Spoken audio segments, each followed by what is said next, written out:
Hi, everybody. Thank you so much for being here. And thank you to everybody who's tuning in, whether you're listening to the recording or the video. Parshas Balak. So we have some really interesting insights here from Reb Asher. We'll start off with the words of Reb Asher, and then we'll go different places. So Reb Asher brings a story, something that happened one time. There was a Torah teacher who was giving a drasha, and he was teaching Parshas Hashavua, and he gave over all the different explanations and midrashim about Parshas Balak, and one of the listeners wanted to ask a question. He was a very simple person who was who fixed shoes, a cobbler. And he said, and the cobbler spoke up in front of the whole congregation of people who were listening to the lecture about the parsha, and he said, "I heard this all already." The person who was teaching got very upset when he heard this, and he said, "You're an ignoramus. You didn't even understand a word of what I said. Why are you even here?" Not so nice. Okay. An elderly yid stood up in the place after this poor cobbler ran out, embarrassed, and he said, "You embarrassed that poor Jew in public, and I protest. You're embarrassing him. You did something completely not right. It was improper to rebuke him in public like that and embarrass him. He's a simple person. But you are a Talmid Chacham, and you are supposed to know. You said the Parsha over so nicely, but how could you treat a simple person in such a way to embarrass him in public? A Talmid Chacham shouldn't behave in such a way." And this elderly Jew who was protesting continues that I can give you an example even from this week's parsha, even from this Parshas Balak. In almost every conversation that Bilam and Balak have between the two of them, they are always busy with the Shem Hashem, Im Yitzah Hashem, that if Hashem allows me to, and with Hashem's help, that they're mentioning the Shem Hashem with such honor to the name of Hashem. But nevertheless, mentioning the name of Hashem doesn't stop them from actually trying to do whatever they can do from undermine the influence of Hashem and to do things opposite to what Hashem wants, and to harm and destroy and wipe out chas v'shalom those that HaKadosh Baruch Hu loves and that HaKadosh Baruch Hu wants and guards, namely Am Yisrael. And Bilam himself, afterwards, we see in the poem that Bilam spoke out, he spoke such beautiful words about how much HaKadosh Baruch Hu loves Klal Yisrael. And so, despite the fact that they were busy proclaiming the greatness of Hashem and proclaiming the greatness of Klal Yisrael, nevertheless, that didn't stop them from doing all that they could to chas v'shalom uproot that very nation that HaKadosh Baruch Hu loves so much. How do we understand such behavior? Is that the same mouth that is capable of speaking lofty words and speaking about the greatness of HaKadosh Baruch Hu and praising his Torah and speaking about how beloved is the nation of HaKadosh Baruch Hu, the same mouth that's capable of doing all of that is also capable of planning and plotting about how to completely turn over Klal Yisrael. I mean, the exact opposite of all of those beautiful words that he was speaking just a few moments earlier. Because this is the way that these kinds of people act. Echad b'peh ve'echad b'lev. They have one idea in the way that they speak in their mouth, but their hearts are completely not with them. They speak beautiful words in so many ways. They can wax poetic about HaKadosh Baruch Hu and serving Hashem and the greatness of doing kindness and mitzvahs. But their heart is completely not with them. And they could act out in all kinds of horrible ways, the opposite of what they're saying. These words are so nice when they're busy speaking, but they are only from the mouth and out. Okay, from the lips and out, it's lip service. It is not what they actually truly feel in their hearts.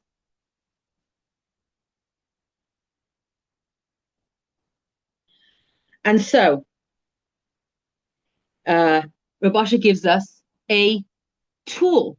He gives us how can we actually combine our hearts and mouths together? What is one of the ways that we can do that? And it's actually a very interesting exercise for us to ask ourselves, is there any point, are there circumstances in my life where I can truly feel that I'm speaking what's in my heart and that I am completely united in able to speak and fully be present with what I'm saying, that I feel it, that I'm giving it over, and that whatever I'm saying is truly coming words from the heart? Do we have those places in our lives? One of the pieces of advice that Rav Asher gives, and he says he brings down from Chazal, is Chazal say that when we daven, we can daven k'moine ma'ot, as a person who is counting money. He says when a person counts his money, let's say you just got someone gave you a wad of $100, okay, a wad of $100 bills. When you count those dollars, you'll be paying attention to how many $100 bills are there. You're going to want to know, what's in your hand. And so it's such a funny example, but yeah, we could all relate to the truth of that, right? When you count the money, you are absolutely there, and you're not going to be, daydreaming about something else while you're busy counting your money. And that's how it is when a person could daven. If we could daven with that same kind of I'm here now, paying attention to what I'm saying, if we could daven with that kind of attention to what we're saying, then that would be ideal. That would be special. So we can aspire to that. It doesn't mean that our tefillah is not worth anything to HaKadosh Baruch Hu if we're not there, but it's something to aspire to. It's a good analogy that we could experience what it's like to actually, count something or look at something that is very precious to us, pay attention, and then notice that's the kind of heart and mind in unity that I want to bring into my tefillah. And so when the test comes, and we see all of the things that we could say out loud, okay?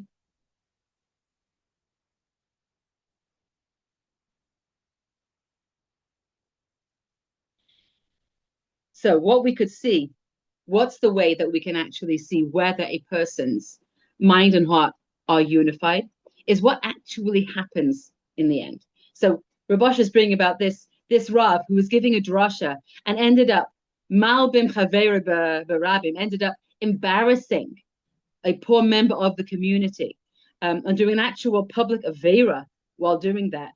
He is speaking Torah, but at the same time is completely capable of embarrassing somebody with his mouth at the same in the middle of giving over words of Torah. Rav Asher is saying, this is such hypocritical behavior to be able to do that, but that's exactly what Bilam and Balak were. They were able to say the words of Hashem and act in ways that were exactly opposite of the Ratzon Hashem. And so the point is that it's only through our actions that we could understand whether the words of a person are actually true or not. And we have to really get to know a person. And we cannot take a person's words at face value. Unfortunately, we just have to be a little bit more circumspect. And this is brought out over and over and over again in the Torah. You might wonder, why does the Torah bring so many negative examples of bad behavior? We have Ephron Hachiti, who said, what's a few hundred shekels between friends?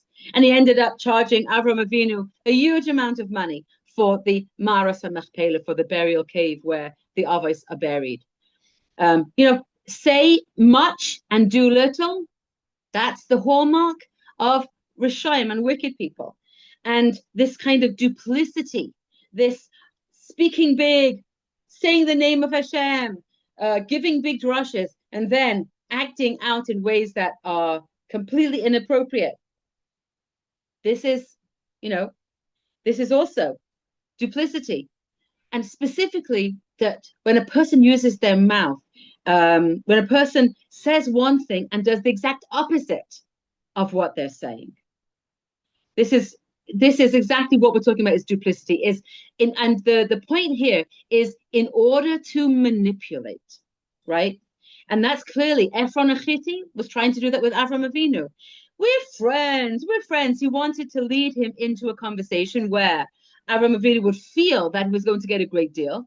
And in the end, he ended up charging him a huge amount of money. He really just wanted to extort out of him a large amount of money. And here, Balak and Bilam, they were trying to manipulate, as it were, HaKadosh Baruch Hu. There they were saying, talking about the greatness of Hashem, as if they were such great tzaddikim, whilst at the same time they were plotting to undermine the beloved of HaKadosh Baruch Hu. So it's actually, specifically, we're talking about where someone is saying that they're going to do something, and then they don't show up and do it. And so, again, we have to learn this as a life lesson, that when people say they're going to do something, and then they don't do it, if people pretend to have Yiras Shamayim, and then do things that are the opposite, if people, say that they're not going to Chas v'Shalom do something that's wrong, and then they go ahead and do it, this is a sign. And it says, when people show you who they are, you can believe them. David HaMelech spoke about this in Tehillim. He said, Hashem, ki gomar chased, ki fasa emun in mivnei Adam. This is in Kapitel Yud Beis, chapter 12 of Tehillim, the beginning, just the verse 2. Help me, Hashem, because the Hasidim of God, there's no more righteous people in the earth. Shav yedabru ish esre'ehu. The people are speaking to each other worthless words. Sfas halokai, smooth lips. Belev valev yidaberu. With two hearts, they're speaking. What does this mean? Rashi says, Belev valev. B'shtei levavos. Li mireim shalom. V'yesh sina. Tumuna bilvavam. They speak with two hearts. With two ways they appear. To me, they appear as if they're speaking words of peace, but they have hatred hidden in their hearts. David HaMelech had so many people who betrayed him over and over again. As the psukim further go on and say that I and the ear of Kohanim of Noiv, that our enemies were saying that we were there, and they went and tattled on them to Shaul, even though they pretended to be friendly with David, and then they went on tattled on him to Shaul, and because of that tattling, because of that Lashon Hara, the entire city of Noiv, of the Kohanim, was wiped out as a result of that, and David HaMelech was chased. So he certainly knew what it meant to be betrayed by those who pretended to be there for him. And we need to just be aware that this is a pattern of people. Rabasha saw it in people in his time. David HaMelech saw it in his time. Throughout Chazal, we're told about this. And just by Hashgacha Pratis, within a week, just a few days ago, I saw this in hi, great to see your face. So nice of you to come in. I love to see you. Thank you. I saw this in the Sefer Haredim. It's fascinating to know. I did not know that this was one of the 613 mitzvahs according to the Sefer Haredim. So it says like this. It's mitzvah. So again, the Sefer Haredim, just to remember who we're talking about. It's important to know who we're learning from. His name was Elazar Azkari, and he's actually buried next to the Arizal in Sfas. He was one of the holy Chabura of the Ari. And he wrote the Sefer Haredim, which is a listing of all of the mitzvahs according to the place in the body, according to the limb in the body with which we fulfill that mitzvah. It's a fascinating Sefer. And so here we go. He lists, this is one of the mitzvahs, again, just to understand, because it's really, I find it fascinating. But chapter 12 is the mitzvahs, the positive commandments from the Torah.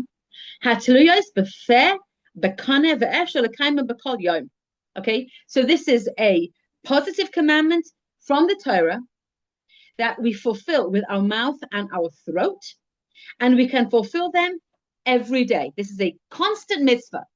All right, so we're about to learn a constant mitzvah from the Torah that we can fulfill with our mouth. And there's something fascinating about this particular mitzvah that we're going to hear. Okay, so this is listed as Nun Tes 59. Mitzvahs asay sheyapiv v'liboy shel adam shavim. It is a mitzvah, a positive commandment, that a person's heart and mouth should be equal. That he should speak with his heart and mouth together. And he should not speak two different truths, one with his mouth and one with his heart. He shouldn't do that. Shneimar, as it says in Vayikra, Vehin tzedek yeh lochem, and righteous measurements you should have. So the actual verse is talking about that it's a mitzvah to have the weights and measurements that we have should be accurate, so that a person should not be overcharged when we weigh their beans and barley. So we should have accurate scales. That's what it's talking about. The actual verse in Vayikra is talking about that our scales and measuring equipment should be accurate. V'darshu Chazal, but Chazal made a drasha on this verse, and they found a source for this mitzvah that we're going to now. But it's still a mitzvah from the Torah. Okay, in Baba Metzia they say, Sheyeh hein shelcha tzedek, v'lav shelcha tzedek. So again, the verse says hin tzedek, meaning your weights and your scales. But hen in Aramaic means yes. So your yes should be yes, and your no should be no. That's what Chazal teach on that verse. Again, it's a drasha. It's a homiletic understanding. It's not the exact words of the pasuk of the verse, but it's what Chazal teach us. They learn it out. That when you say yes, you should mean yes. And when you say no, you should mean no. And you shouldn't say yes to a person to flatter them when you really don't want to do it, or you really mean no. You can say, I'd love to do it, but I can't. Or you could say, it's not my mitzvah right now, but it's really interesting, right? We need to really internalize what we're being taught here, that the way HaKadosh Baruch Hu wants us to live is with this kind of openness and transparency to those that are safe in our lives, to be able to say, I know that doesn't work for me, or yes, that really works for me. So your yes should be yes, your no should be no. I mean, if you're going to do something, if you say yes, you're going to do something, then you follow through and do it. And if you say no, I won't do something, I'll never tell anyone, and then you turn around behind a person's back and go and repeat it. Okay, this is a mitzvah in the Torah. We're not allowed to do this. Okay. Now, another interesting part of this mitzvah is that, one second.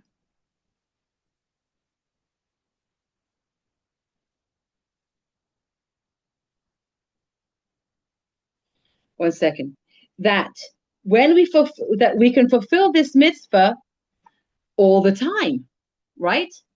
Even we when we say yes and we mean yes and we follow through in what we do, and we say no and then we don't do something, the not doing what we said we're not going to do is the fulfillment of this mitzvah, right? So we actually fulfill the mitzvah by not doing something here. It's just a fascinating aspect of that we get the fulfillment of this mitzvah's assay. We fulfill a mitzvah of the Torah by not doing something that we said we're not going to do. So we get lots of mitzvahs over here just to understand what Hashem wants us to know. This is how Kadosh Baruch Hu wants us to live, with that kind of transparency and that kind of faithfulness to our word.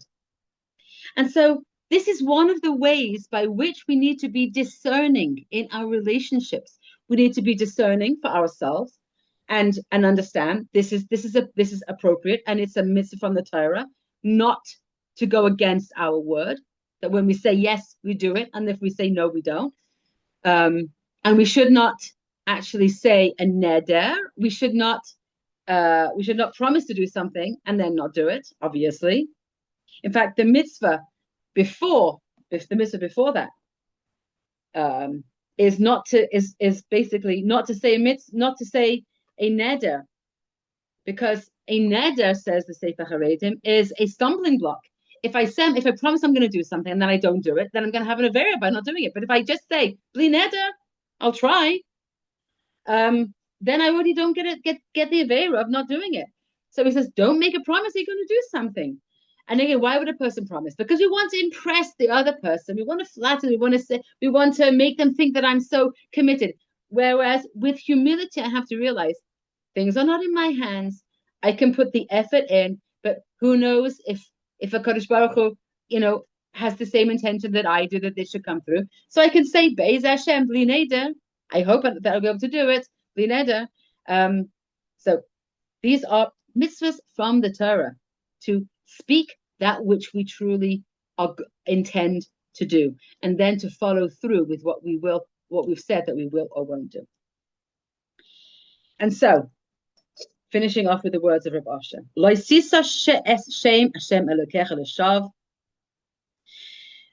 of the tzaddikim of the generation understood these words: do not take the name of Hashem Elokecha in vain, which is one of the 10 Commandments. Don't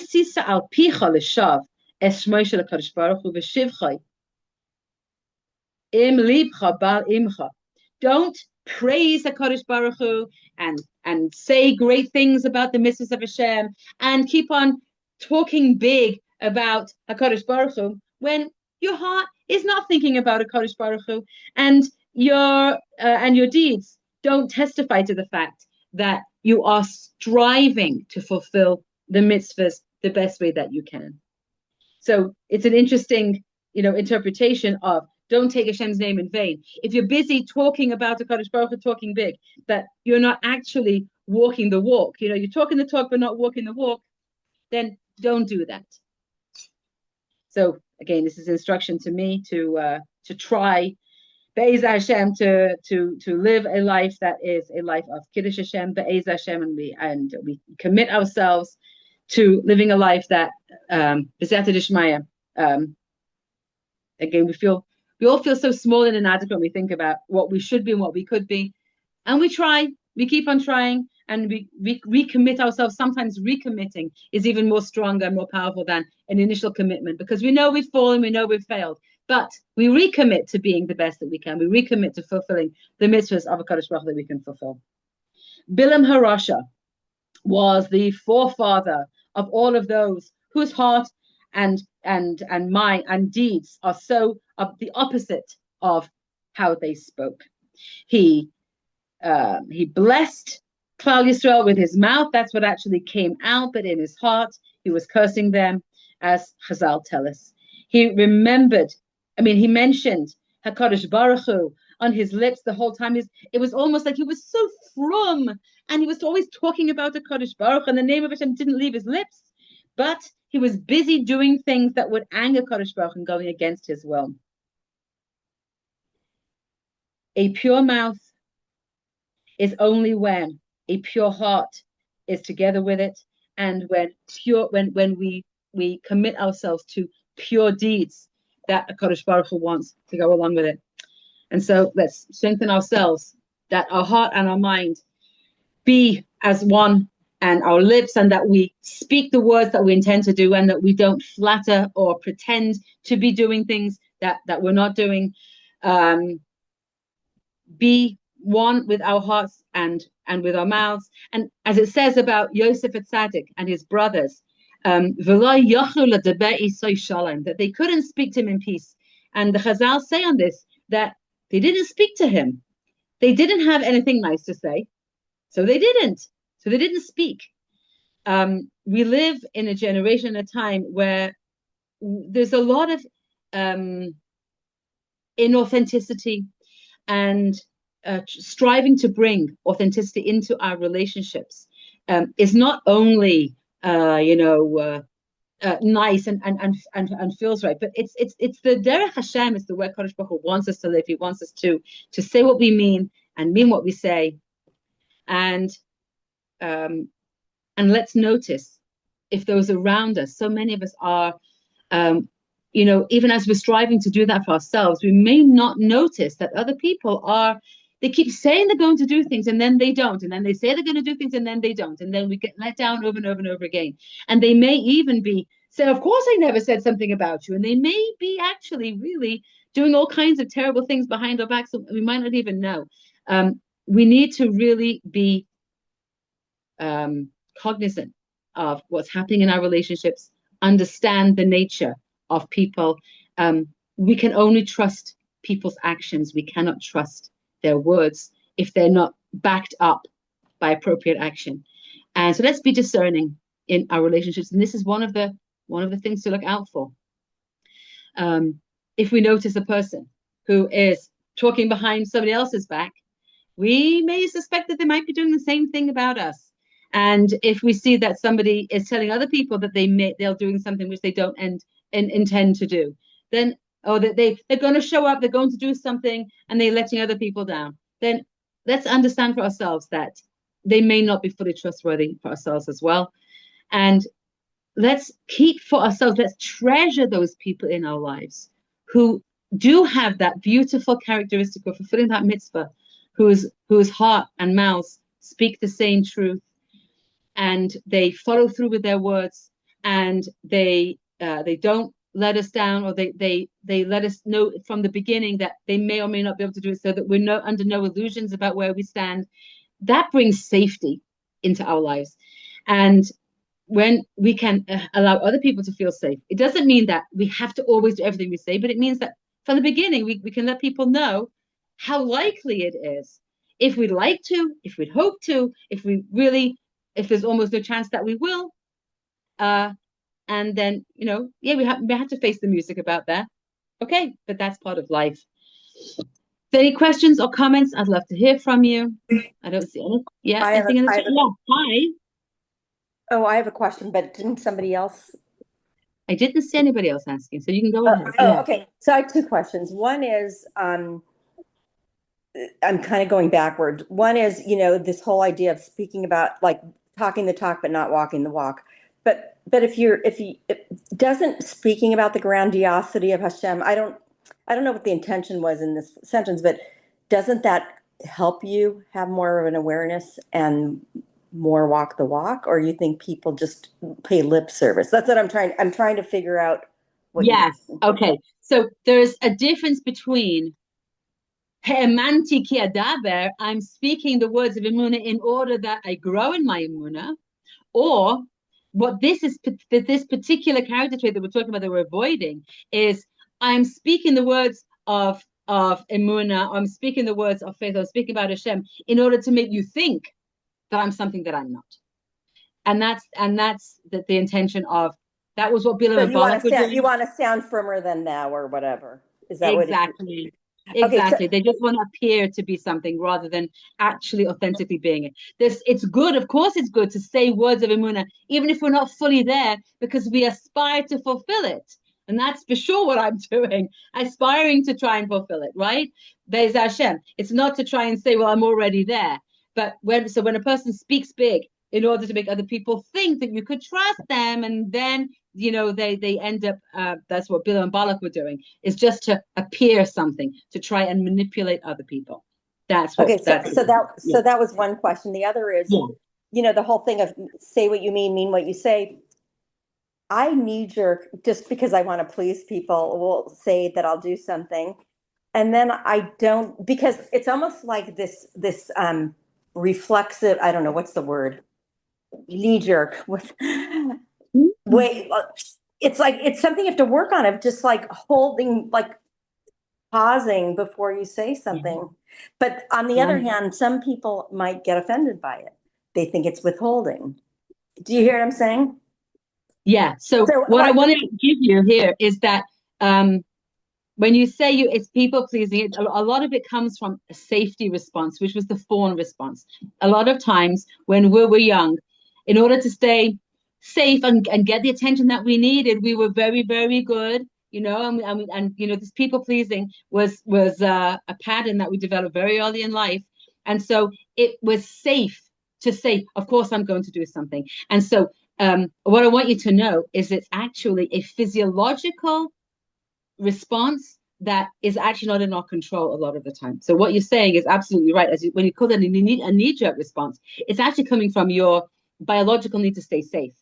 It came from a time in life where I don't know if I'm going to lose the connection if I don't actually people please. If I don't do what the people expect me to do, maybe I'll be abandoned. Maybe I won't get my needs met. A lot of Jewish women developed that people pleasing and the desire to the knee jerk reaction to yes, of course I'll do, um, out of a need to stay safe. And so we mustn't self blame about this, and we can realize that where are those relationships where it's safe to say no, right? Saying no could feel like hiking a mountain, right? Where are the relationships in our life where it's safe to say no?